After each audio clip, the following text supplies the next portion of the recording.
Well, hello everyone. This is Sevilla I Love, and here we are on this channel, getting back to living and loving life again after a major life-altering loss, such as being widowed.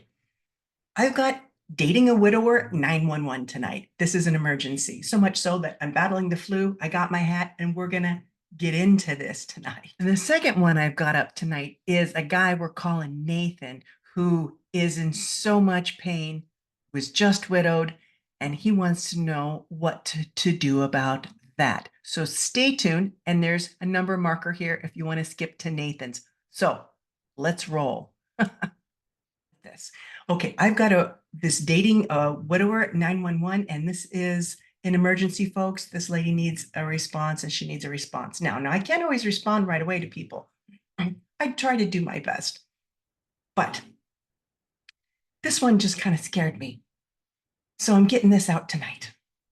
So a lady named Amanda writes in, and Amanda says, prior to Thanksgiving, I was contacted by a widower on a dating site. He wanted my phone, but he didn't give me his. Not knowing who he was, I refused. At that time, he had out-of-town visitors for the holidays, so I suggested that we postpone any contact until his out-of-town guests were gone. Finally, we met in person. During the first date, he disclosed that his late wife passed away unexpectedly 4 years ago. He has adult children with families, but he didn't ask any personal questions about me. I wonder why he didn't want to get to know me. He suggested that when he remarries, he wanted to maintain two separate households and his new wife would stay in her own home. To me, it sounds very strange. What's the point of getting married if each spouse lives separately? Is he looking for a hookup, a prospective spouse, a caregiver who checks in on him, although he's not disabled or incapacitated? Does he want to preserve the presence of the late wife by staying in the same house with the same decor and step out whenever he wants to? During the second date, he hinted that his birthday was coming up, and he named a restaurant close by that he liked. He also mentioned that he didn't know how to cook. The following day, I suggested in an email that he could purchase some cooked food on his way to visit his children that weekend. I wasn't in any way trying to have an excuse to monopolize his time by accompanying him to that store.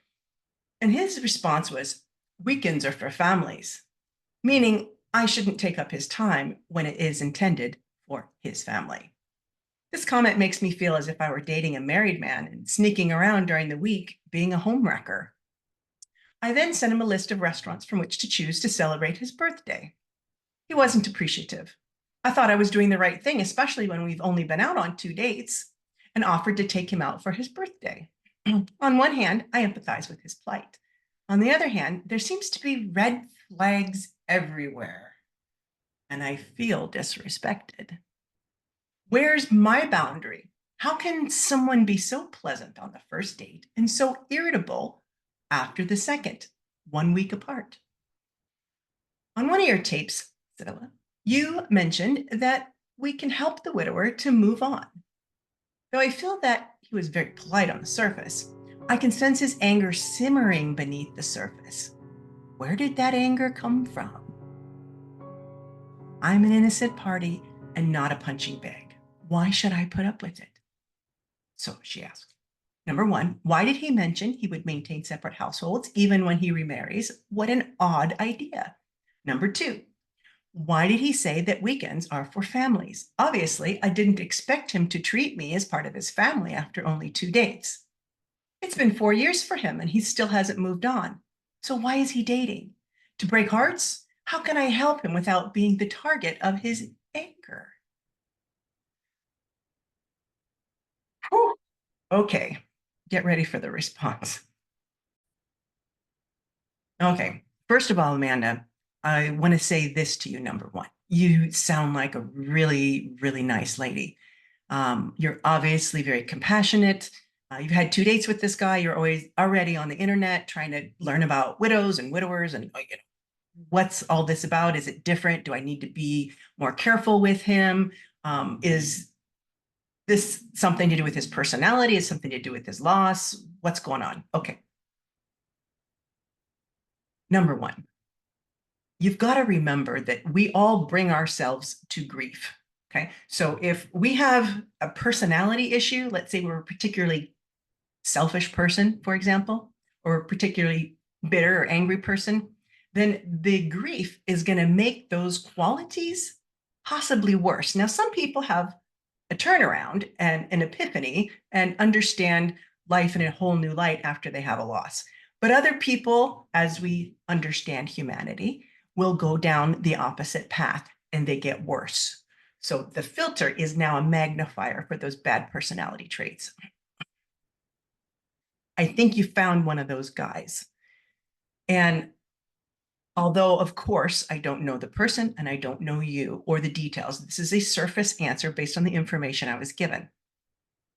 And then what it made me feel when I read it. This guy hasn't just not gotten over his loss. This man presents as someone, as you describe him, as someone who's very self-involved. He's not there standing in any kind of a masculine frame. And when I say that, what I mean is he's not there to provide you with the frame of safety, love, or containment in any way. All of that is turned on himself, even to the point that he's hinting to you about his birthday.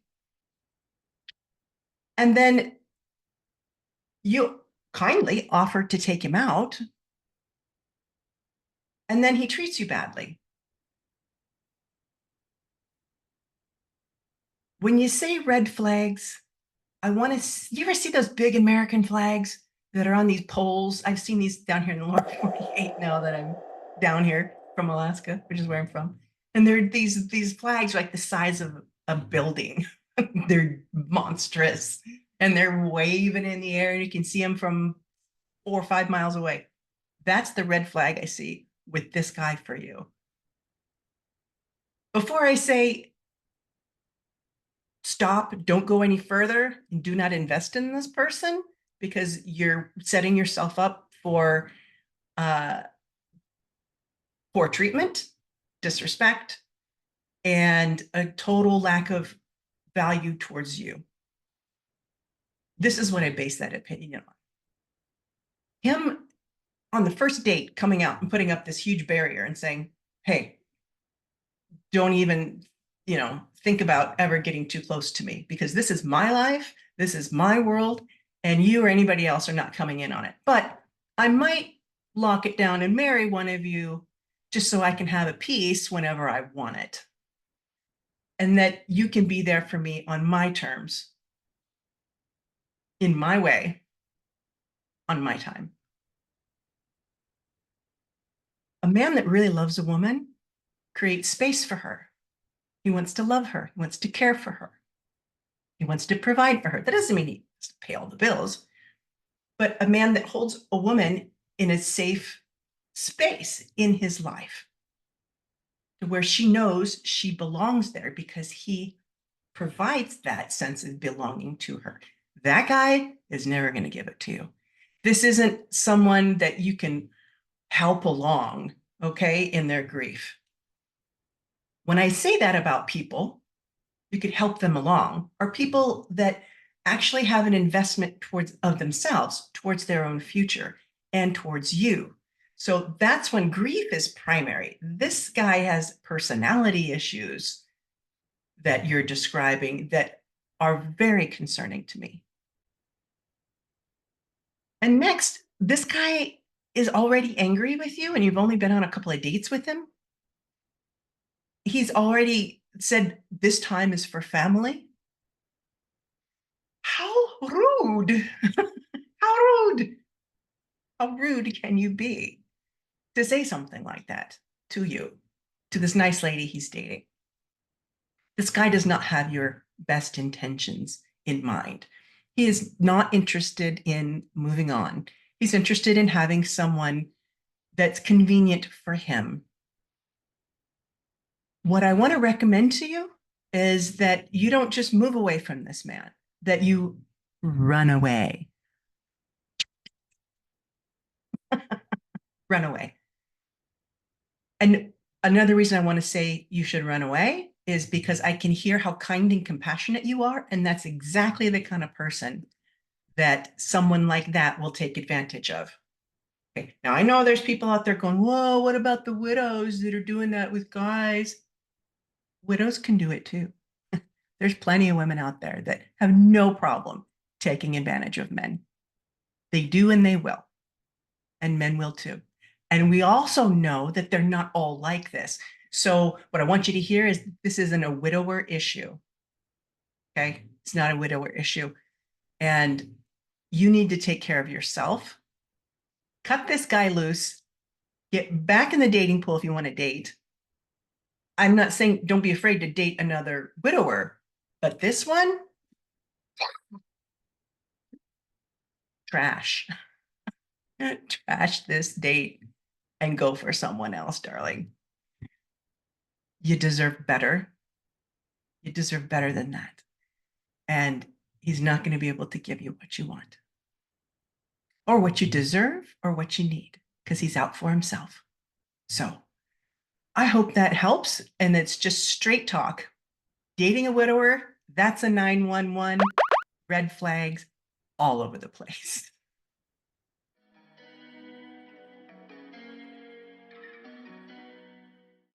Okay, I got another one for you. This one's from a man named Nevin. I'm going to call him Nevin. Okay. That's a nice name, isn't it? Nevin's a nice name. I'm trying to call you Nevin. So he writes in on the YouTube channel and he said, Sevilla, I like the way you speak to men dealing with grief. There's not a lot of content out there for the guys. The vast majority is for the ladies, and we do process things differently. My wife of 20 years unexpectedly passed in January of this year. I'm the stereotypical guy. I study the directions and I try to fix the situation. We have a 14-year-old son who's semi-verbal autistic. My main focus is on giving him as good a life as possible. I'm far from interested in bringing another person into our lives. But my question is, how can I be functional for a few days and then all of a sudden be in physical pain over my loss? I'll be fine, and then all of a sudden it feels like my chest is crushed and I can't breathe. I've broken many bones in my life. I've shattered a couple, and it feels like bones that have been broken for 3 or 4 days. Not that sharp initial break, but that heavy, deep, raw break. Then I spend a few hours after my son goes to sleep looping that Peter Gabriel song, I Grieve, until I finally lay in bed and try to find some sleep. How can I be functional for days and then be reduced to this? I love my wife and miss my wife, but she wouldn't want this for me and my son.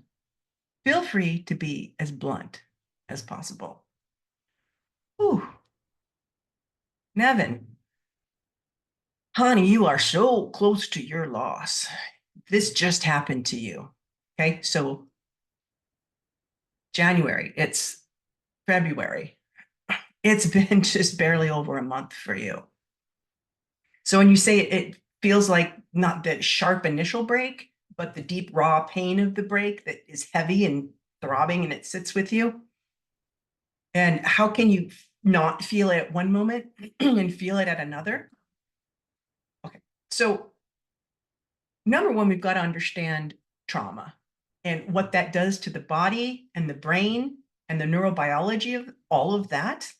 And I'm gonna see if I can find a link and maybe put one up here somewhere for you to understand about grief, trauma, and the body. Okay? The body remembers, body keeps the score. Bessel van der Kolk, very famous psychiatrist, psychologist, I don't know what he is, but very famous and very smart. He talks about how the body remembers the pain of an experience. When your wife died, however it was that she died, it created this impact in you to where you had to, in order to survive the moment, whether you were expecting the loss or whether it was quite sudden, nonetheless, they're here 1 second and then they're gone the next. Okay. So there's this shutdown that happens because the pain's too much to take all at once.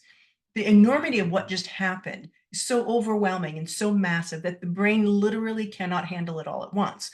So what the brain does then to protect itself is that it shrinks down and says, okay, we're going to take this a little bite at a time. Okay. So it takes out a little bite and says, here I am. And then whammo, you're down a grief spiral. It's like that wave that hits you. But what happens early in your loss is that the waves are coming like this.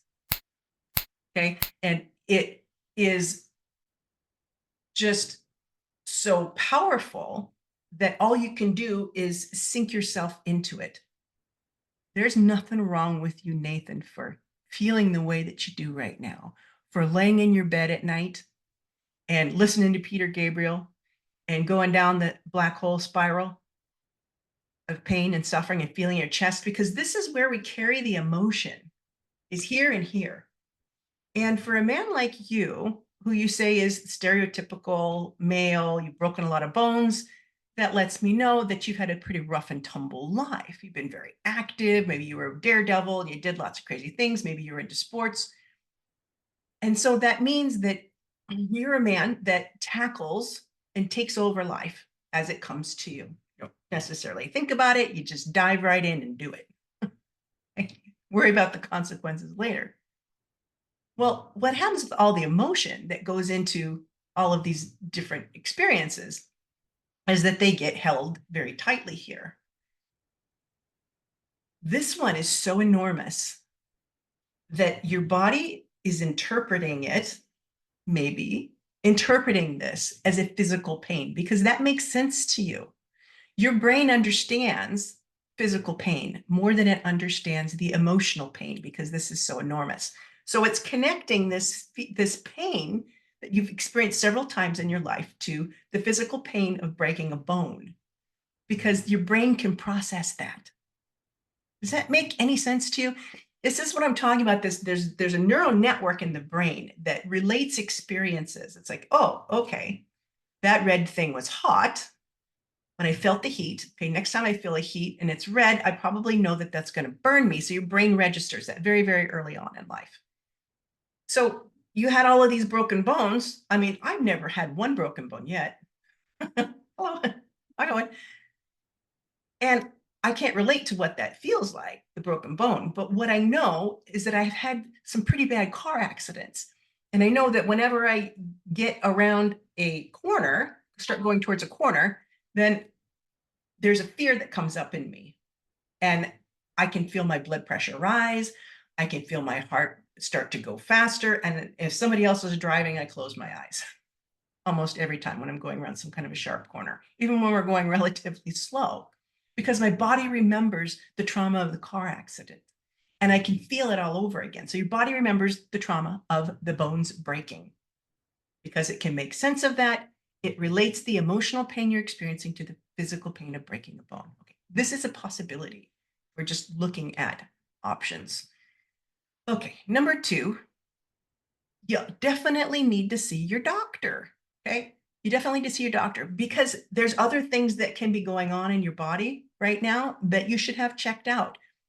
Go to your doctor, tell them what your symptoms are. The reason I say that, because there is a real condition called broken heart syndrome. Now, I can't get into the details of exactly what that is. I invite you to do some research on it. It's all over the internet, of course, everything is. But research broken heart syndrome. That's a real condition that actually could have real damage done to your heart. And there have been situations where the stress was so intense that people actually died from it. Broken heart syndrome. So look into that. I'm not saying that's what you have, and that's that this crushing feeling that you have right now is a symptom of broken heart syndrome. That's not what I'm saying. But what I'm saying is that there are other things that could be going on because of what you went through that you should get checked out with your doctor. Okay. So don't just take my word about the neural networks and all the connections and the trauma, which could be a factor for sure, inducing the stress that you're under right now. Because that anxiety also, you could be also having an anxiety attack. And anxiety can feel like there's an elephant sitting on your chest. You can feel like you're hyperventilating. You may feel a sense of fight or flight, like you're dying, but you're not. It's just a system overload with a huge rush of cortisol coming into your system all at once and overwhelming your system to where your fight or flight has gone so overboard, you now have no place for it to go. And then the panic sets in. If that's the case, you're actually safe. And the best thing to do is to breathe your way through it.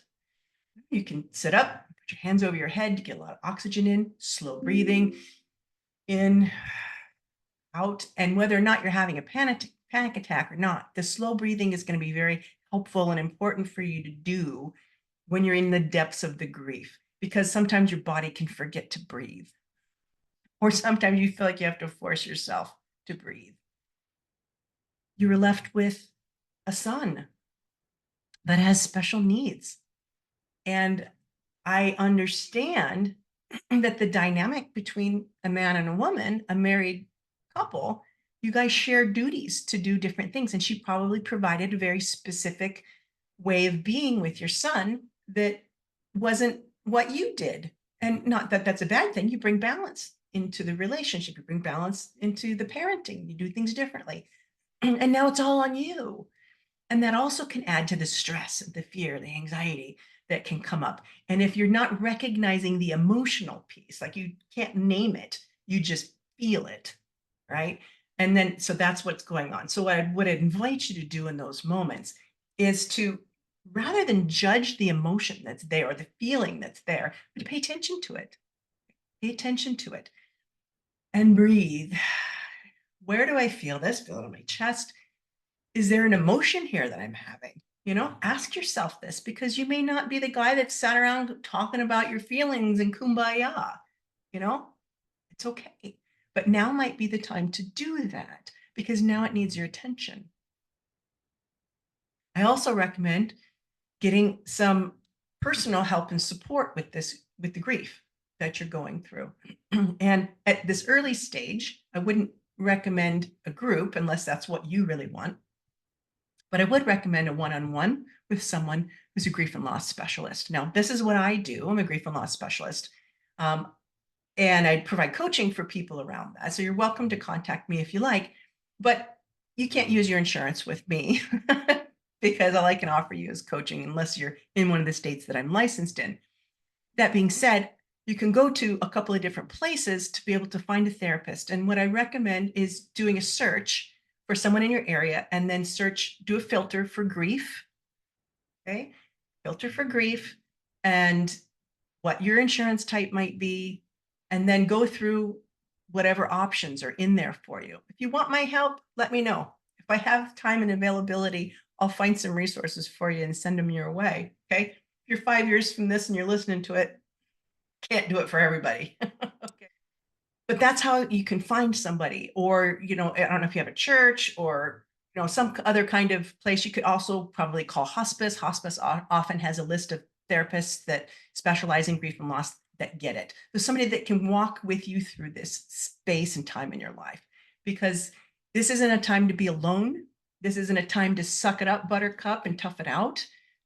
Grief heals by being seen. It needs to be seen. It needs to be shared. It needs to be witnessed. Okay? It needs to be witnessed in order to heal, because there's so much inside of here that it needs to be shared with someone else. Now, I know you probably have friends and family and things like that, and that's great. Use those. But they all have a piece in the game. A therapist won't have a piece in the game. And it doesn't make you crazy. It makes you somebody who's going through a pretty deep change right now. And not only a huge transformation in yourself and your life and who you think you are, who you thought you were, trying to imagine what you could be in the future. What kind of dad am I going to be to my son now that my wife's not here? That's all friggin' lot, man. It's a lot. I was alone with a kid, and I didn't know what I was going to do. And I've got all this training and all this education and blah, blah, blah, blah. And I was lost. I was lost. That means it's normal. And when I say your body can't deal with it all at once, what's happening is that the body doses you with the grief. Okay, so that's where these waves come from. When you have a moment where you're feeling good and you're okay, that's usually because your attention is turned outward. Okay, so it's like where your attention goes is where your emotions go. So there's something good going on, having a great day with your son. You forget about it for a little while. Not forget, but it's there. Your attention is on something else. It's the spotlight of your mind. But when you're alone, the spotlight of your mind goes down into yourself. And when the attention comes here onto the pain, then the pain's going to feel more. When we work with people who are in chronic pain, we know that people who are constantly focused on the pain experience more of it. So a lot of the treatment that they do with people in chronic pain is to get them outside the pain, to become the observer of it. So what I want to invite you to do, Nathan, is to begin to observe your pain. There's to see two pieces of you. There's the Nathan laying in bed, listening to Peter Gabriel sing I Grieve, and the guy that feels like he's got an elephant on his chest, who's lost in sadness, sink into his bed in the black hole of grief. I get it, I've been there. So do all you others here on this channel that have been widowed. And then there's the you that can be standing on the outside, considering, looking down and observing Nathan doing that. What's Nathan feeling? Where is he feeling in his body? What's he experiencing? What's that look like?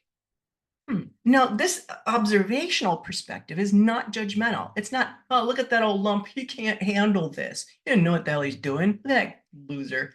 Okay. That's the voice in the head that's going to talk to you, that negative voice in the head. Don't listen to that guy. That's not the guy I'm asking you to use as an observer. The observer is without emotion, without judgment, without any kind of negative language whatsoever. It's just the observation. Oh, there's Nathan. He's laying there in the bed. This is what he's feeling. He's feeling pain. He's feeling pressure in his chest. He's feeling sadness. And the room is dark and he's alone. I see this. Okay, so the reason I recommend you do this is because what that does is when you can get to the observer perspective, not the judgmental, the observer, the neutral observer, you've now created a little bit of space between you and the pain. A little bit of space between you and the pain. And that means you've got a little bit more control here. Not that you can control stopping the pain, but then when you get that perspective, it can start to diminish the intensity of what's happening because you're no longer judging yourself. Okay? Because usually when we're sinking, we're judging. I can't do this. I can't handle this. There's no way I'm going to survive this. I'm going to screw this up. I'm going to be all alone for the rest of my life. No one else is ever going to love me again. I wouldn't even want anybody to love me again. Why am I even thinking about that? Oh my God, what am I going to do about my son? Jeez. What am I going to do without her? Crap, I'm alone. Okay, so that's the guy that's suffering. And you need to go through that, Nathan. You got to go through it. That's grief. And when you can observe it from out here, you make more quality grief rather than the grief that takes you down the black hole. Because now you can see that there's a part of you that can recognize that it's okay, the observer self. There's a part of you that pain, suffering, injury can never touch. And I want to suggest that that's the eternal side of you, the piece of you that can't be destroyed, the piece of your wife that will never be destroyed, the piece of us that exists forever. As spiritual beings having human experiences, that spiritual consciousness, that continues to exist after the body dies. So this observer self almost comes to that peaceful place, right? The peaceful place, because in peace, there's no judgment there. It's just what it is. So can you allow yourself to separate just a little bit? Find this peace and just to recognize that it's there, that it can observe what's going on. So when you get deep into the suffering, ask yourself, am I observing neutrally what I'm also going through right now? There you go. No, I'm not doing that. Okay, well, give it a try. Breathe. Breathe. When you breathe, you bring yourself into your body. You're more grounded. Okay? When you breathe, you allow the stress to be relieved. Are you allowing yourself to cry?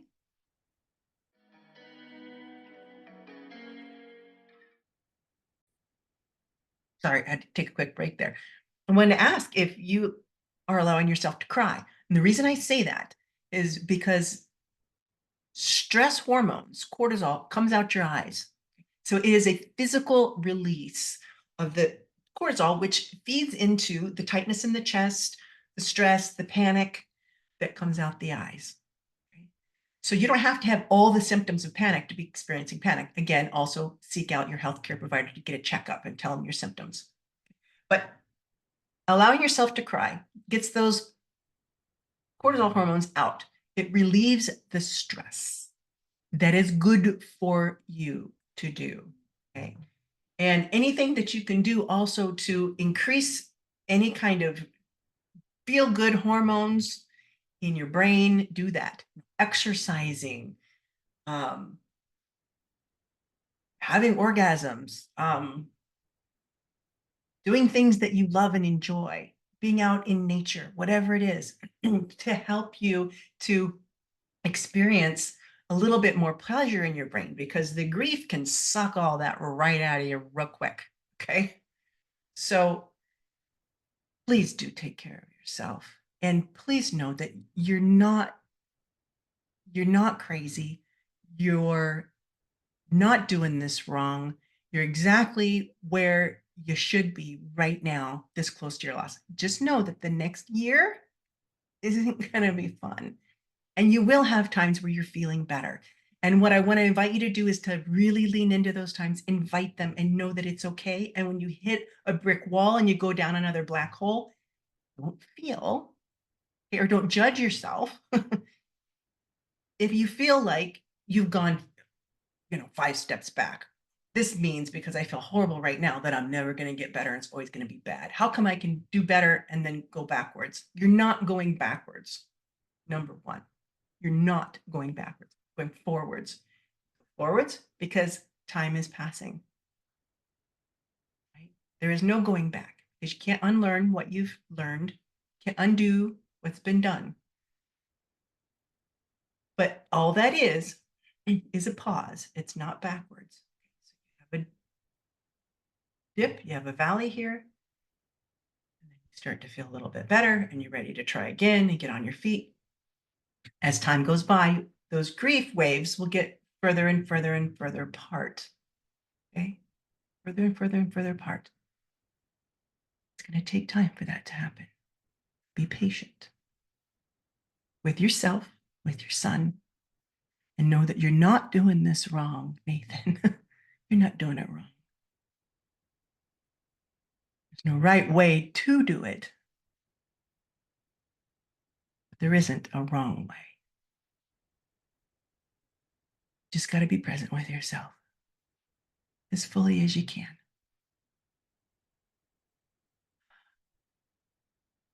You might check out a book called It's Okay That You're Not Okay by Megan Devine. As I said before, one of these days I'm going to write my book and I'll recommend that. But in the meantime, I want to offer you something. So check that out. And also, I want to recommend you go to soaringspirits.org. Soaringspirits.org is an organization online that helps support widows and widowers, especially ones that have been newly widowed, although they work with people at all stages of widowhood. But you can get on there and talk to other people who are early in their loss, people who have had similar loss types to you. They have 24/7 chat rooms, so you can wake up at 3 a.m, going down the black hole, get on there, talk to somebody, kind of get your head out of a little bit, get some compassion, share with somebody who's like in Australia or something on the other end of the planet. That's pretty great. So I want to recommend, and they also have really good tips and a lot of great information in there. And they have things like once a year, they do these widower groups and people get together. And so it's just a nice place for support. I recommend them because they helped me out a lot when I was first widowed and I didn't have any place else to go and no one to talk to. I was out in the middle of nowhere, and it kept me out of some pretty dark places, or at least going too far down the rabbit hole, if you know what I mean. And I know you do. All right, guys. Nathan, thanks for writing in. I want to thank my listeners and viewers for being here and supporting this channel. You guys are all amazing. Thank you for helping this channel grow and reach other people. Please like and subscribe if you haven't already. Sign up for notifications. And thanks for putting up the baseball hat and my scratchy voice. And I'm sending much love to all of you. Take very good care. Bye for now.